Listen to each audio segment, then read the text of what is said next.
Nearly every day you hear about companies calling people back to the office. Goldman, Google, Tesla, UPS, Amazon, Boeing, those are just a few. In fact, 90% of US companies plan to return to the office by the end of 2024.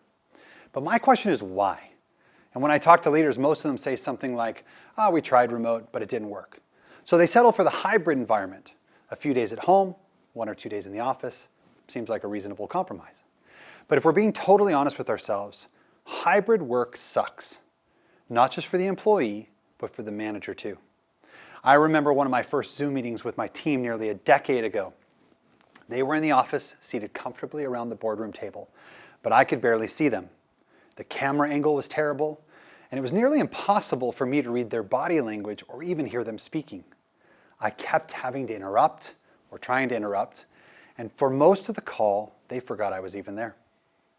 It's no wonder leaders find it hard to work like this. It never feels fair or equal, and in fact, it creates 2 classes of employees, those that are in the office and those that are not. It's pretty easy to be seen, heard, trained, and even promoted when you're in an office. And then there are those that you forget about on the Zoom call, who you can't see all the time, who's accidentally left off of an email. I think we can all agree that the hybrid workplace is clumsy at best, or at worst, it's painfully expensive. Imagine buying a house, paying for your mortgage, utilities, electricity, water, maintenance, gardeners, cleaners, property taxes, all the things. But you live in that house 1 day a week. No sensible CFO would ever approve that sort of ongoing expense, and yet companies around the world are doing this with their hybrid work policies. The bottom line is that when you're in a hybrid environment, you pay for both, but you can't be best in class at either. And yes, it's true that a slim minority of businesses do need to be in an office. Hospitals, childcare, automotive. But most companies can be fully remote. And if you can go remote, I believe you should. It's now been 5 years since I made the decision to take both of my businesses fully remote. We now have about 1,000 team members, and what I will tell you is that going remote, despite its challenges, comes with one major advantage: attracting talent. In 2023, 77% of employers reported difficulty finding great talent, and that number's doubled in the last 10 years. Today, there's 8 million jobs open in the US and only 6 million people on unemployment.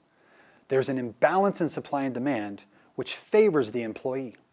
One big reason is that for nearly 75 years, birth rates have been declining in developed nations like the US, UK, Japan, Germany, and China. These countries aren't having enough babies to replace those leaving the workforce. The global talent shortage is driving labor costs higher and forcing employers to fight over a shrinking pool. When I worked in Seattle, I was competing for talent with Microsoft and Amazon, Expedia, and Zillow, and many other mega employers. And as you could probably guess, I could not compete on salaries. But salary isn't the only way to stay competitive. According to the US Career Institute, only 5% of workers actually want to be in an office full-time.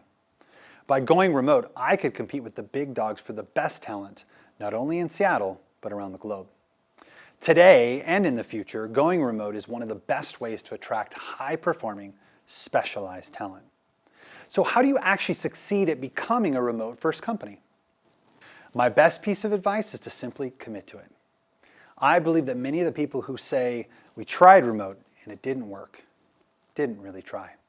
They survived the early days of the pandemic, but they didn't invest in remote-first practices because they planned on going back to an office. They viewed it as a moment in time, not a strategic shift. In a hybrid environment, people default to in-office practices. So by fully committing to remote work means that we rethink and redesign every aspect of our operations to support a distributed workforce. For example, onboarding and training. For decades, we trained by osmosis. You'd show up for work on the first day and your boss or someone from HR would say, okay, sit next to Steve, watch him, ask questions, you'll pick it up. I'm sure you'll be great. That's not onboarding, that's lazy, and it does not work in a remote environment. Instead, remote employees need a highly curated training and onboarding where HR orientation, their role overview, systems training, and team integration happen very intentionally. There's nothing worse than starting a new job and not knowing who to talk to, where to get help, or even access your email. In fact, as I was preparing for this talk, a friend shared that she had just started a new remote job. She had been through 5 interviews and her new boss loved her, only to find out on day 1 in her first team meeting that that boss was leaving the company. So HR said, okay, you're reporting to this person now. And a day later, sorry for the confusion, now you're reporting to this other person. She spent her first few days confused, bouncing back and forth between different teams because she didn't know exactly where she belonged. And nothing says you matter less than an experience like that. In a remote world, you have little room for error, and as employers, we got to bring our best from day 1. And after a lot of trial and error over the years, this is a sample of how we do it. When we hire a new employee, we send them their computer a week in advance, directly to their home with a swag bag and a gift for their family. On their first day, they're introduced to our HR leaders and given an onboarding point of contact. We review the org chart with them so they know where to get information. Then there are leadership team meetings, one-on-ones, and lots of onboarding and education. Their calendar is literally loaded with appointments and trainings so that they know exactly where to be when they first arrive. Everything about the onboarding process is extremely deliberate. The same is true about how leaders manage employees. In an office, leaders often default to management by sight because it's what we've always done. In that case, it's clear when someone isn't busy, when they're on their mobile phone too much, or if they take a long lunch. And that's when we give them more work. But if they're busy, we leave them be. Many managers try to replicate this approach in a remote environment using technology. They use cameras to record employee computer screens, monitor keyboards, or track mouse movements. This is an incredible way to destroy any sense of mutual trust between you and your employees. We know that the number one reason people leave companies is because of their leader. And in my experience, ineffective leaders are the number one reason moving to remote environments fail. You don't need to see your employees to know that they're doing a good job. It's the results that matter most. Managing by objective puts the burden on the manager. They must outline clear expectations and check in regularly on progress. At first it's hard, but it quickly becomes easier and more effective. We work between 14 time zones and there's rarely a hiccup in deliverables because we've made it a point to be so incredibly clear on what's expected. And it's a benefit to the client because we're literally producing work around the clock. There's no need to manage by sight. With the right leader in place, we get better results because everyone's crystal clear about what they should be working on. And leaders no longer spend so much one-on-one time putting out fires.